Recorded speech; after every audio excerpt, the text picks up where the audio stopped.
The opinions expressed in the following programs are those of the participants and do not necessarily reflect those of Rogers nor Rogers TV.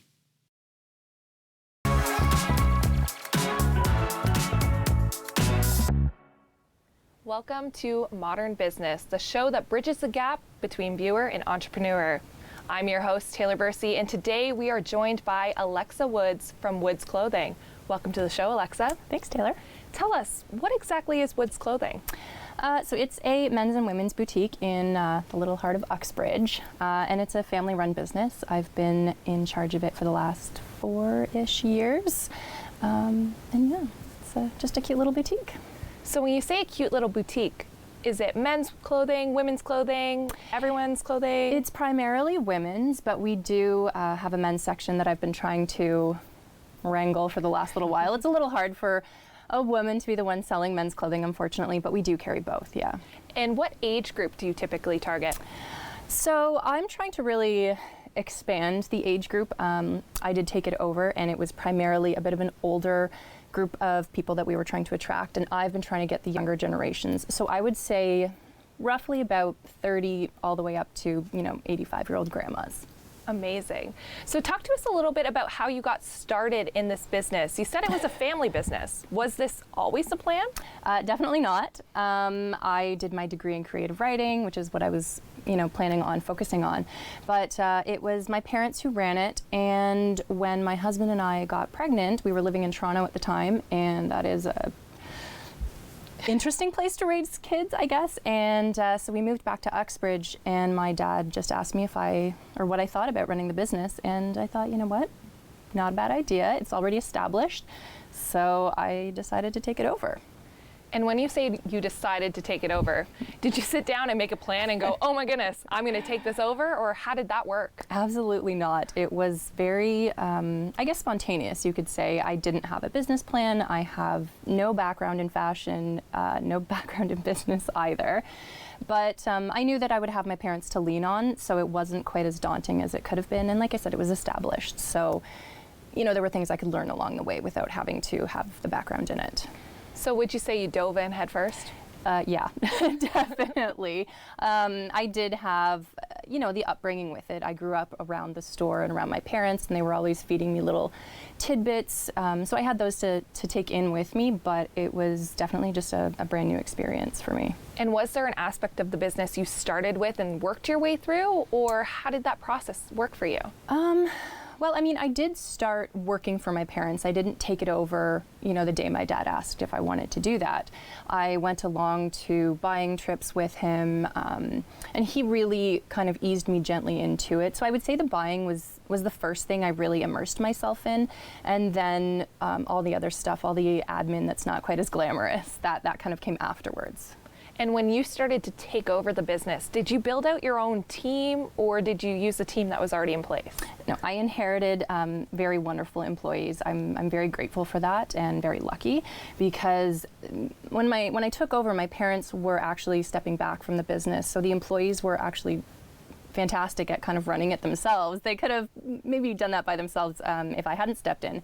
But I had them in place, and they were also people I could lean on and go to for guidance. So I was really fortunate that way. And did these employees stay with you during this transitional time, or have they since moved on?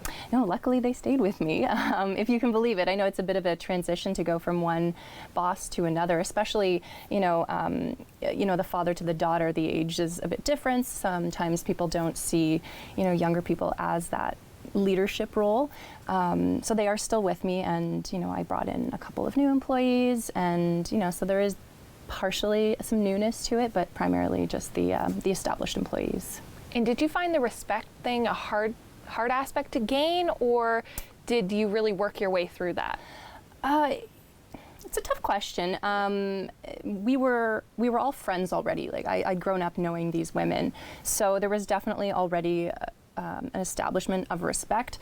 It's a little tough coming in as a younger person to kind of introduce those leadership things that you have to do as a boss. So I did struggle a little bit with those, but luckily my staff have been really respectful of me and my position, so I'm lucky. And I would imagine when your parents had the store, it was geared towards maybe an older age group. When you came into the store, you went, okay, I kind of want to look at a market similar to mine, right? People your age. Did your staff and your consumer have issue with that, or how did that work?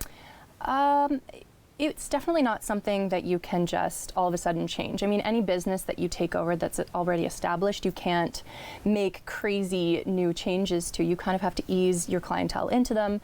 So I didn't, go out and start buying spaghetti straps and crop tops, though I do sell those now. Yes. So I've got those. But I would say it definitely took, 3 years to really bring in the younger clientele that I was trying to. And so for a long time, I just dabbled in it until I could bring them in and start getting word of mouth to spread the fact that I was selling, a bit of a younger brand. But I do find now I get quite a few people of the younger generation, or my generation, I guess, coming in. So it's kind of been pretty wonderful. That does sound wonderful. And when you're speaking about bringing in a new clientele, did you change the marketing techniques you had for the business, or I guess your parents had for the business? How'd you navigate that? I think I had to. It wasn't even a question of whether I wanted to. When my parents owned the store, they did a lot of newspapers, they did some radio. There wasn't as big a presence of social media. Even in the last 4 or 5 years, social media marketing has exploded. So we had an Instagram page, we had a website, we had Facebook, and they were very dusty. So I kind of had to clean them up. And even with COVID, we had to go online, and that made a huge difference in how I marketed. So it's definitely changed, yeah. So you implemented a more social forward approach, but what did your parents do in the past to market the store? Did you adopt any of those practices? I did the radio, as you know, and my parents had done that as well, but they primarily, I would say, stuck to print. I don't think they'd ever boosted a post or anything. So, and I have done a little bit of print, but not nearly to the extent that my parents would have. And when we're talking about social media, are you primarily relying on organic social media posts, or are you dabbling in paid social media? How is that working for you? I do dabble in the paid. I have done some that I just boost myself. I say, oh, that's a nice post. Hopefully other people will like it. And I've also paid somebody to create posts and create audiences for me. I find that a little difficult because as a business owner, I like to know every aspect of my business, and kind of handing the reins to somebody else on something that's so foreign to me is a little tough. I wish I understood it better, so I've kind of taken a bit of a step back from that and just relied on myself and, just boosting random posts, which is probably not the best thing to do, but it's what I'm comfortable with right now. And I mean, do you have to have a strategy to your marketing, or can you just try everything and see what works, right? I'm sure you can, yeah. And probably bigger businesses have strategies, but it seems, what I've been doing seems to have been working so far. Definitely. Now talk to us a little bit about your website. How has that evolved, especially with your degree in creative writing? I would assume that you're exercising your passion for writing on the site. Sometimes. I mean, it's, whenever we input a product, we have to, I like to add a description about it, but there is only, so many ways you can say this is a shirt. It has sleeves and it has stripes and polka dots or something. So and just with the sheer number of products I have to put in, it does get a little repetitive, and my creative aspect doesn't always come through as much as I would like it to. But it is definitely applicable there. And talk to us a little bit about the growth of the website. You alluded to it before, but with COVID, you changed your website to become an e-commerce site. Walk us through that journey. Yeah, so I remember it was such a struggle going from the old website on a different platform and trying to get, the passwords my parents had associated with it and the email address that had changed and was no longer in use. So it was an experience. And when we first entered into COVID, I had a zero website. Basically, it was just here's my shop in Uxbridge, come visit. And so we wanted to make it a shoppable one, which with the first few days and the time that we had, my employee and I got, every product photographed and up on a viewable website. I wouldn't say shoppable, but we did what we could with what we had and the time that we had, and it was pretty fantastic. And then as the first lockdown was ending, I decided to make the leap and really go full into an e-commerce website. And so I had one of the design companies in town helped me with that, and we did a Shopify website that is completely shoppable, very pretty, and I love it. So do you rely on the other business within the Township of Uxbridge to help you manage that site, or how are you maintaining that site? I definitely still go to them for certain aspects of it that, it's tech. It's not my forte. I do use it a lot, so I've learned how to manage the software, but I definitely need them for certain things. And when I first created the website, I called them like every 5 minutes to ask them question after question. But I've stepped back a lot, and I can now handle a lot of the website and the back end just on my own, which is lucky. And did you have to make changes in store to apply to your e-commerce site? Yeah, when we used to get products in, I mean, it was just, put the price tag on, put it on the rack, and now it's a completely different thing. I have to download the images, I have to input and put the product descriptions and what it's made of, and it's a lot different than it used to be. It's a lot more work. I wouldn't say visually we've changed the store because of the website necessarily, but there's just a lot more work that goes into when product comes in now. And who is doing that work? A lot of it is me because I'm a bit of a micromanager, I'll admit. But every employee that I have has their particular strong suits. And so some of them are inputting products for me, or at least like scanning or printing barcodes, things like that. There's a lot of little things that you wouldn't think of that do go into having an e-commerce website that I rely on my staff for.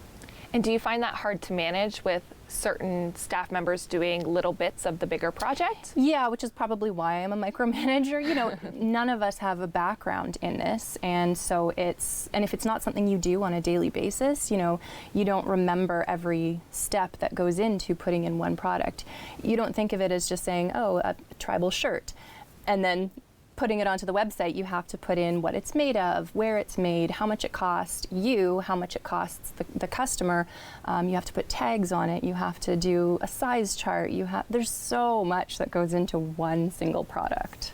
And then when somebody purchases the product on the e-commerce site, you're packaging that and shipping that from in-store. Yes. Are you doing that behind the scenes? Is your staff doing that behind the counter? How does that shipping department all of a sudden show up? Yeah, so it's primarily the girls who work during the week. So that is myself and one of my other employees. So we typically handle most of the shipping, and yeah, you just, when the order comes in, you hope that nobody's trying it on in the change room, and you just grab it off the floor and package it up. So it's a pretty, grassroots kind of experience.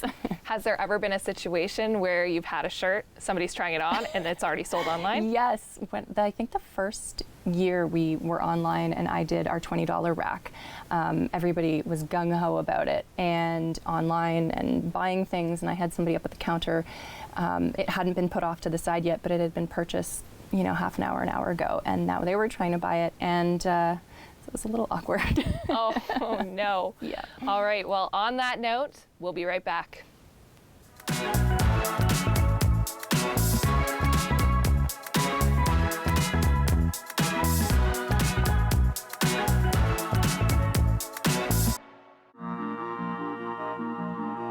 Closed captioning is brought to you in part by Raven Reads. Unbox Indigenous voices. Subscribe today at ravenreads.org. Hi, I'm Angel Morgan, host of Raising Energy on Rogers TV. Join us each week as we are back in the studio doing live psychic readings. I work with guides, guardians, angels, archangels. I'm a free-for-all. I even bring through animals and messages from loved ones to bring you closure. Check out rogerstv.com/raising energy for our listings and airtimes and for your free tickets. Hello everyone, your host Antoine Hashim here on the couch, and welcome to season 8. Yay! 8 seasons, and we got a lot of awesome guests coming up, so keep watching. I'm Jonathan Van Bilson, and I've had the opportunity to spend my life traveling and photographing exotic locales around the world. Thanks to Rogers TV, I'm now able to share my adventures with you on my show, Photos and Travel, right here on Rogers TV.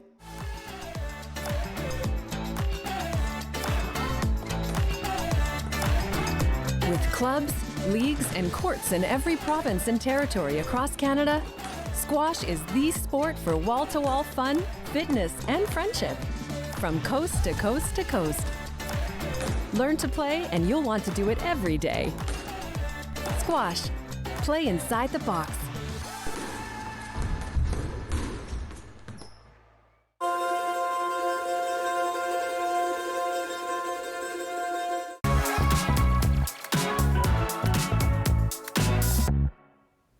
Welcome back to Modern Business with Taylor Bursey. I'm here with Alexa Woods from Woods Clothing. Now, Alexa, we left off talking about your employees, your e-commerce store, kind of figuring out how to do it all, and you're all working together. Talk to me a little bit about the balancing act of delegating to your employees versus doing it all yourself. Delegating is definitely something I should probably do more of, but like I said, I'm a bit of a micromanager. It's really tough for me to do. I do delegate a lot of things. I inherited my employees and one of them does all the books. So that massive aspect of the business doesn't fall to me, which is really good because it's a lot of work. But I'm aware that I have to let go of the reins. So I've been working on that recently and it is, I think, getting better. But something I'll have to continue working on. Would you say that that's been your biggest challenge so far?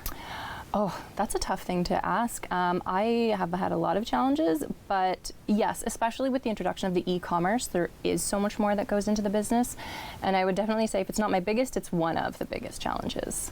And looking back from when you first started to now, is there anything that you do differently in your inception?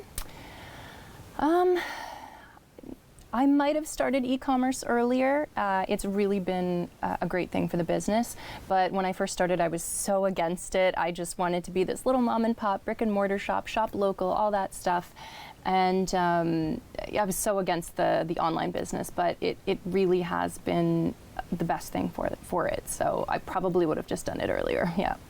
And speaking to that mom and pop shop, you know, this was your parents' business and you took it over. Was there ever a moment when they were looking at what you were doing and they would kind of go, Alexa, are you sure? Do you really want to do that? Oh, definitely. You know, I think the fundamentals of the business, I inherited from them, but there are certain things that, you know, my dad especially was just kind of like, Alexa, I don't know.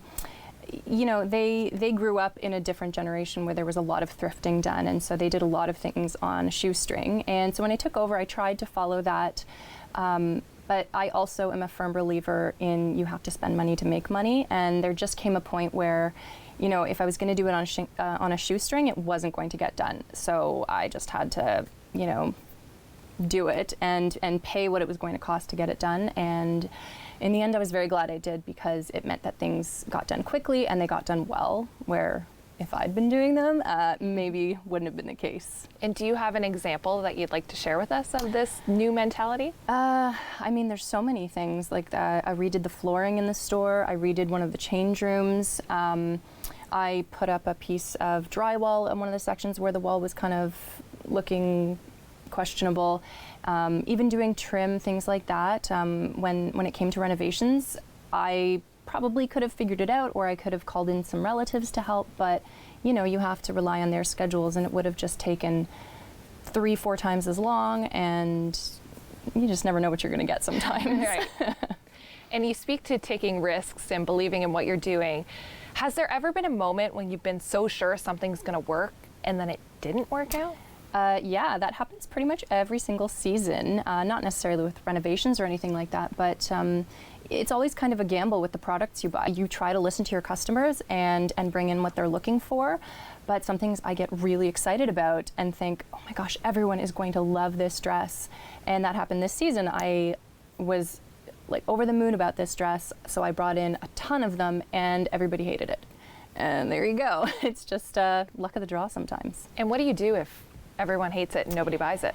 Typically, I'll buy it myself because a lot of the time, selling clothing is about seeing it on a body, on a real body. So this particular dress, I don't think anybody bought it because I did or because I wore it, but I certainly got a lot of compliments when I wore it. Okay. But in the end, you just have to kind of write it off. I put it on, major sale, and it will eventually go, and you just kind of have to take the loss sometimes. Would you say that the losses and the wins balance each other out when it comes to the clothing that you select? Yeah, I wouldn't even say it balances each other out. I mean, you're going to have loss on certain products. Sometimes you just don't, they're different from the sample, but I definitely have more wins in that aspect than losses. So the wins kind of wash out the loss, yeah. Right. And when you talk about bringing in a new brand or bringing in a brand, I assume that when you go on these buying trips, you buy the line or the product that you want to carry in the size range that you want to carry. Mm-hmm. So when they don't do well and when they don't move on clearance, are you able to return it to the brand? You can. I mean, for certain brands, you are able to do that, which I didn't know until my brands told me that. But it typically has to be fairly soon after you received it. If you just see, oh, this isn't going to move, then you can call them and send it back. But you're also paying for shipping in that case because they're not going to take it back completely free. And sometimes you just never know. Just because it's not doing well in the beginning of the season does not mean that it's not going to be hit later on. And how did you learn these tips and tricks of when to mark down, when to return, when to buy it and model it? How did you experience that? I mean, a lot of it came from my parents. Like I said, I grew up watching them, and my mom was the one who was like, oh yeah, you just buy it, you wear it. And she, I don't think, owned a piece of clothing that wasn't from the store. Her entire wardrobe was Woods. And so if she went out to a party or grocery shopping and people saw what she was wearing, she could say, oh, I got it in town at this store, and she could refer them back. And being in that scenario yourself, mm-hmm. and being out in public and talking to people, do you ever feel like you put pressure on others to shop in your store? Yeah, it's a really fine line you have to be careful of. I don't ever want to, feel like, or I don't want people to feel like I'm pressuring them into coming to my store, or that's my end game with being friends with somebody or talking to them. It is a big part of my life, and it kind of happens organically, but I really have to make a conscious effort to kind of put it aside sometimes, for sure. And I would say that Woods Clothing Store is a staple within the township of Uxbridge. How do you feel being so ingrained in the store and so ingrained in the community? What's that like? It's really nice, actually. I love Uxbridge. I grew up here. I want to support all my fellow business owners. And it's kind of nice. I mean, you're not like a celebrity or anything like that, but you do get a lot of people who are like, oh yeah, I love that store, or I saw this, or you were part of that. And it's just, it really makes you feel like part of the community, and it's a good, warm feeling. I mean, how can you not like that? And I would imagine when community members shop in your stores and support you, it feels great. But talk to us about the alternative side. I know a lot of local businesses, a lot of community members will come in asking for donations or asking you to participate in community events. What's that like for you? Does it take a toll on you business-wise? It can. I mean, you have to be fairly savvy about it. If I could, I would support every charity or fundraiser. But I mean, you have to look at it from a business standpoint. What is your ROI on that? What are you getting out of donating to that? Is it just the warm fuzzies, which can be okay, or are people going to see that you donated and then come to the store through that? I hate to say it, but it is business, part of the donation part of it. So you have to be a little careful sometimes. And let's talk about the evolution of Woods Clothing. Mm-hmm. So I would say that when your parents handed you the business, made you work towards assuming the business, you took it on, and then you started to make changes of your own. One of the changes you made and implemented was bringing your sister-in-law on board for a little bit. Talk to us about that transition for you then bringing a family member on. It's always something you have to do with a little bit of trepidation. Working with family members can go really well, it can go really poorly. But I think we ended up working really well together. We definitely had a few hiccups and bumps in the road, but I don't think that's unusual. And for me, it turned out particularly well. She's a hugely talented artist, and I think she helped shape what the store became because she did so much with merchandising and just she knew so much about colors, and she taught me a lot. Like I said, I came into it knowing nothing, and I was really grateful to have her with me teaching me certain aspects. And where do you see the future of Woods Clothing going? I don't think I could ever go to be a massive like macro store or anything like that, because I do love being part of the community, and I love, you know, the day-to-day, the customers, knowing my clients. But it wouldn't be the worst thing in the world if our e-commerce grew to, you know, a bit more than it is now. It's definitely a small percentage of our business, but I would love to maybe expand to even beyond Canada and the US, to the rest of the world. But any kind of growth in the tech aspect of it is a lot of work. So we might have to wait a few years for that. Well, it sounds like you're excited to take on new challenges. Now, talk to us a little bit about the brands. Are there strictly Canadian brands in your store? Do you have any brands on the radar for the future? I've always got a couple that I'm, you know, waiting for. There are certain brands that are strictly Canadian, Shape Ease, we have Barefoot Venus, and then there are a lot of brands that are, you know, certain products were made in Canada or they're designed in Canada. Divan Bags is one of our designed in Canada. We do look out for that, but I think with COVID too has made it really difficult for some of the brands that we carry to continue to be made in Canada, which is a bit unfortunate. But it is something we're very conscious of, and we definitely try to pick up those brands when we can. That sounds incredible. Now, do you have a trade tip for our audience today? A piece of advice somebody's given to you, a piece of advice you'd like to share with the world, or just something that you want to talk about?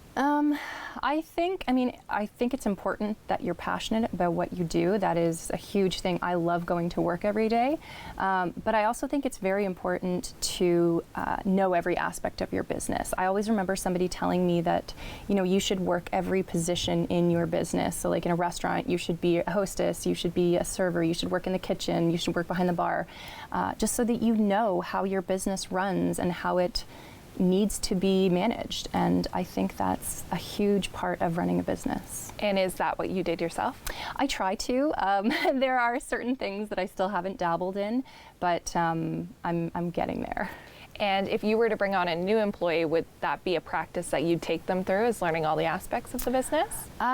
Maybe not the books necessarily, but for the most part, yeah, I think it's, the more educated your employees can be, the better experience your customers are going to have. And do you think that's the difference between a local mom and pop shop, as you said, versus a big box store, is knowing the 360 view? It can be, for sure. I'm sure there are big businesses that are able to educate their employees, very thoroughly, but sometimes it's just not possible with the quick transition of employees.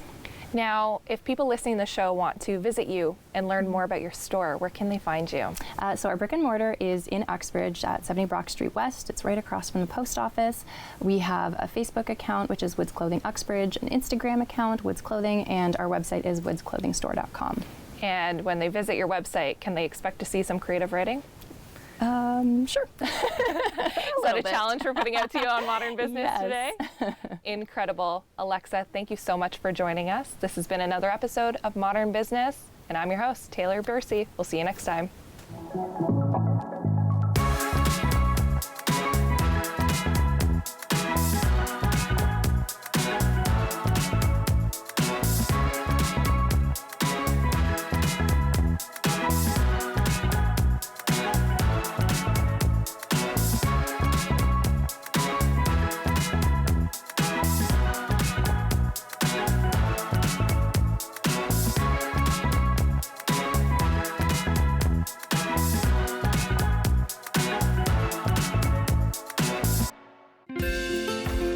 Call the Rogers TV Viewer Response Line.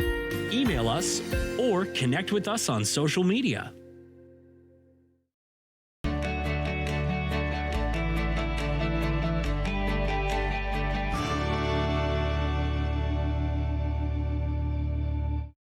Hi, I'm Angel Morgan, host of Raising Energy on Rogers TV. Join us each week as we are back in the studio doing live psychic readings. I work with guides, guardians, angels, archangels. I'm a free-for-all. I even bring through animals and messages from loved ones to bring you closure. Check out rogerstv.com/raising energy for our listings and airtimes and for your free tickets.